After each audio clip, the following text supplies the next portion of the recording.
हमला कर रही है और इसे अलोकतांत्रिक करार दिया जा रहा है।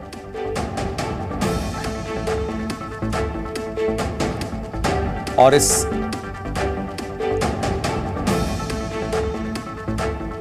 खबर पर ज्यादा जानकारी के लिए अब आपको सीधे संसद भवन लिए चलते हैं। मेरे सहयोगी रविंद्र कुमार हमारे साथ जुड़ गए हैं। रविंद्र, जिस तरीके से इस मामले को लेकर तकरार और तनाव दोनों तरफ से देखने को मिल रहा है, आम आदमी पार्टी इस मामले को लेकर हमलावर है, तो वहीं सरकार ने भी तैयारी कर ली है कि यह विधेयक जो है संसद में पेश किया जाए। लेकिन जिस तरीके से केंद्रीय कानून मंत्री कह रहे थे कि अभी लिस्ट ऑफ बिजनेस में इसे नहीं लगाया गया है, तो क्या बिल की कॉपी सर्कुलेट कर ली गई है और सप्लीमेंट्री लिस्ट ऑफ बिजनेस आएगी?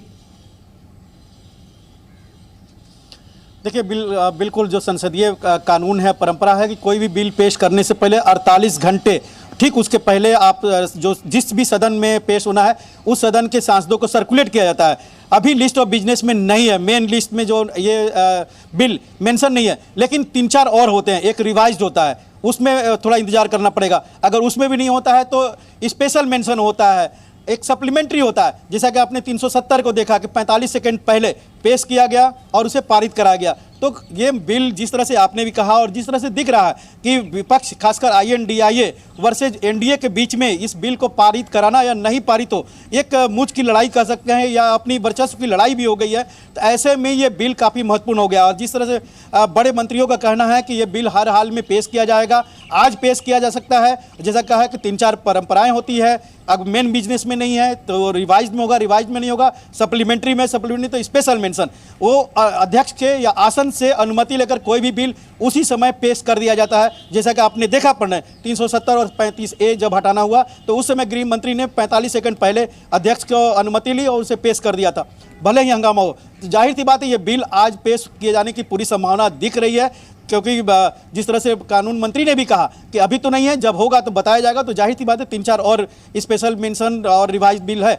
ऐसे में आम आदमी पार्टी, बिल्कुल रविंद्र, ये तो सरकार का विशेषाधिकार होता है कि वो बिल कब और कैसे लाए, अपनी सुविधा के अनुसार उसका गलियारा तलाशा जाता है। लेकिन अगर लोकसभा में बिल आता है तो इसे राज्यसभा में भी जाना होगा। राज्यसभा में आंकड़ों का जो अंक गणित है वो कहीं ना कहीं सरकार के लिए चुनौती बन सकता है। उसके लिए क्या तैयारी और क्या आपके सूत्र बता रहे हैं? सरकार क्या इसको लेकर आश्वस्त है? बिल्कुल, आप देखिए कि फ्राइडे को 3 बिल आधे घंटे के अंदर पास हो गया था, इसी फ्राइडे को। ऐसे में अगर विपक्ष मणिपुर के लेकर जिस तरह के आज भी बैठकें चल रही है और हंगामा करता है तो लोकसभा में हंगामे के बीच पारित होगा। जैसा कि राज्यसभा में आपने कहा, अभी भी INDA या विपक्ष या UPA, पुराना UPA, उसके पास 90 से 92 सांसद हैं। NDA के पास 112, 113 सांसद हैं। ऐसे में YSRP कांग्रेस ने 9 जो उसके सांसद हैं राज्यसभा में, उसने कहा कि हम इसको सपोर्ट करेंगे। तो हाफ मार्क जो 120 का उससे पारित हो जा रहा है, ज़्यादा हो रहा है। तो बिल पास कराने में संख्या बल पर बीजेपी को बिल्कुल संख्या बल जो बहुत महत्वपूर्ण हो जाता है। रविंद्र, आप बने रहे हमारे साथ में, लेकिन दर्शकों को जरा बता दें कि आंकड़ों का अंकगणित आखिर क्या कहता है, क्योंकि आज इस बिल को लेकर इंडिया बनाम NDA होना है। और NDA की ताकत अगर आप देखें तो लोकसभा में 229 सांसदों की है और राज्यसभा में उसके पास 101 सांसद हैं। वहीं इंडिया गठबंधन की ताकत लोकसभा में 142 की है और राज्यसभा में उसके पास 96 है। यानी अगर आंकड़ों का तराजू आप देखें तो दोनों ही तरफ NDA का जो पलड़ा है वो फिलहाल भारी नजर आ रहा है। लोकसभा में उसके पास 329 हैं तो वहीं राज्यसभा में उसके पास 101 सांसद हैं, जबकि लोकसभा में अगर आप देखें तो इंडिया गठबंधन जो विपक्ष का गठबंधन है उसके पास 142 हैं और राज्यसभा में उसके पास 96 हैं। और इसीलिए यह माना जा रहा है कि यह आंकड़ों की जो परीक्षा है ये दोनों के बीच में है। और अगर आप देखें दिल्ली में केंद्र के पास जो अधिकार है उसमें क्या क्या अधिकार आते हैं, पुलिस, जमीन, पब्लिक ऑर्डर, ये केंद्र सरकार के पास आते हैं। और इसी को लेकर अध्यादेश जारी किया गया जिसमें अधिकारियों की ट्रांसफर पोस्टिंग का जो अधिकार है वो केंद्र सरकार ने अपने पास रखा है। नेशनल कैपिटल टेरिटरी रीजन जो NCT है उससे जुड़ा यह बिल है और ये 28 तय करेंगे कि दिल्ली में अध्यादेश का भविष्य आखिर क्या होगा, क्योंकि ये चीजें बहुत महत्वपूर्ण हो जाती हैं। कुल 28 जो राज्यसभा सांसद है जिसमें BRS के 7 सांसद हैं, क्योंकि ये गणित तय करेगा BJD, क्योंकि ये सरकार के सहयोगी दल हो सकते हैं, सहयोग में आएंगे नहीं आएंगे, और अगर नहीं आते हैं तो अंकगणित फंस सकता है। BJD के पास 9 सांसद हैं, इसीलिए हम ये कह रहे हैं कि ये जो 28 सांसद हैं इनका समर्थन बहुत महत्वपूर्ण हो जाता है। YSR कांग्रेस के पास में जो 9 सांसद हैं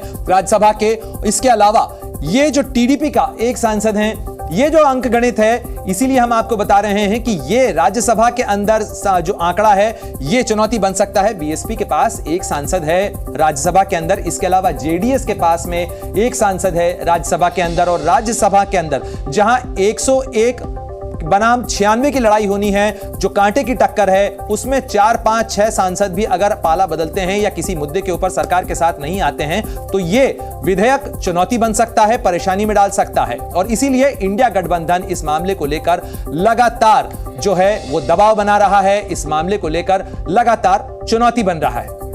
और संसद भवन में इंडिया गठबंधन की बैठक से जुड़ी हुई भी एक बड़ी खबर सामने आ रही है। मणिपुर दौरे को लेकर गठबंधन की बैठक हो रही है और मणिपुर से जो विपक्षी सांसदों का दल लौट कर आया, उसने गठबंधन के नेताओं को मणिपुर दौरे की जानकारी दी। उन्हें इस बारे में रिपोर्ट दी जा रही है कि क्या कुछ वहां देखकर आए हैं। इसके अंदर लोकसभा में विपक्ष के नेता अधीर रंजन चौधरी भी मौजूद हैं, जो कांग्रेस के सांसद हैं, वो भी मणिपुर के दौरे पर गए थे। इन विपक्षी सांसदों ने मणिपुर में राज्यपाल अनुसुईया उइके से भी मुलाकात की थी, उन्हें भी एक ज्ञापन सौंपा था। और अब गठबंधन के नेताओं ने मणिपुर में भी जब मीडिया से बात की थी तो उन्होंने कहा था कि इस मामले के ऊपर गठबंधन के नेताओं को सूचित किया जाएगा और पूरा दबाव बनाया जाएगा कि केंद्र सरकार इस मुद्दे के ऊपर चर्चा करे। तो चलिए अब आगे अगली खबर का रुख करते हैं, क्योंकि जो संसद के मॉनसून सत्र से जुड़ी हुई है, जहां पर दिल्ली अध्यादेश को लेकर तनाव भी है, तकरार भी है। I'm very sorry, sir. Delhi अध्यादेश बिल पर तकरार। लोकसभा में बिल पर आर पार। और ये कोई सिर्फ सियासी लड़ाई नहीं, ये लड़ाई धर्म बनाम अधर्म की है, सच्चाई बनाम बुराई की है। आम आदमी पार्टी को मिलेगी संजीवनी या मिलेगी हार?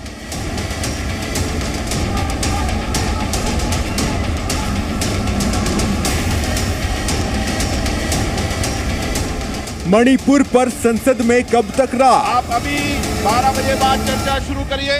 बिल्कुल सरकार सारे चीजों पे आग बंद करके बैठे हुए हैं। प्रधानमंत्री गायब है, उनके मंत्रिमंडल दिल्ली में बैठकर बयान दे रहे हैं। संसद में एनडीए वर्सेस आईएनडीआईए।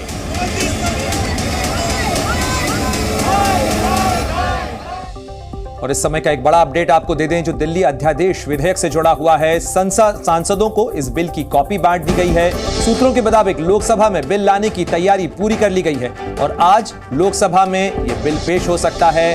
और जाहिर तौर पर इस बिल के साथ विपक्ष का जो नया गठबंधन है इंडिया, उसका भी टेस्ट होगा, क्योंकि आम आदमी पार्टी विपक्ष के इंडिया गठबंधन में इसी शर्त के साथ शामिल हुई थी कि विपक्ष के तमाम सांसद इस विधेयक के ऊपर सरकार का विरोध करेंगे, आम आदमी पार्टी का साथ देंगे। तो ऐसे में केंद्र सरकार की तरफ से जब गृह मंत्री अमित शाह इस विधेयक को पेश करेंगे तो उसके ऊपर मतदान भी होगा। दिल्ली अध्यादेश बिल पर आम आदमी पार्टी ने व्हिप भी जारी किया है।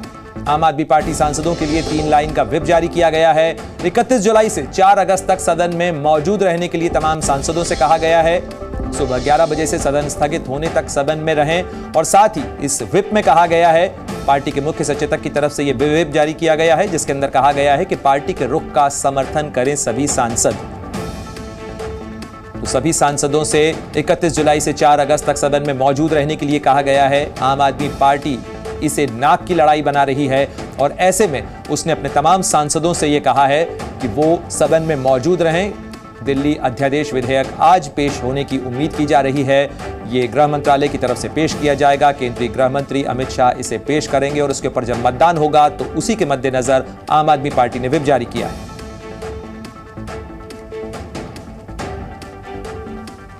दिल्ली का अध्यादेश आज सदन के भीतर लाया जा रहा है। मुझे लगता है कि इससे ज़्यादा असंवैधानिक और गैर कानूनी अध्यादेश, कानून या बिल आज तक भारत के संसदीय इतिहास में कभी नहीं लाया गया।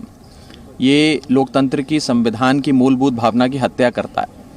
और ये सिर्फ संविधान के खिलाफ ही नहीं है, दिल्ली के 2 करोड़ लोगों के खिलाफ है। और उनको एक चेतावनी है कि दिल्ली के लोगों, ये बात समझ लो कि अगर तुम भाजपा के अलावा किसी और पार्टी को वोट दोगे तो हम उस सरकार को नपुंसक बना देंगे, उसकी सारी शक्तियां ले लेंगे, उस सरकार को ध्वस्त कर देंगे। ये बीजेपी द्वारा दिल्ली के लोगों को धमकी दी जा रही है। दिल्ली का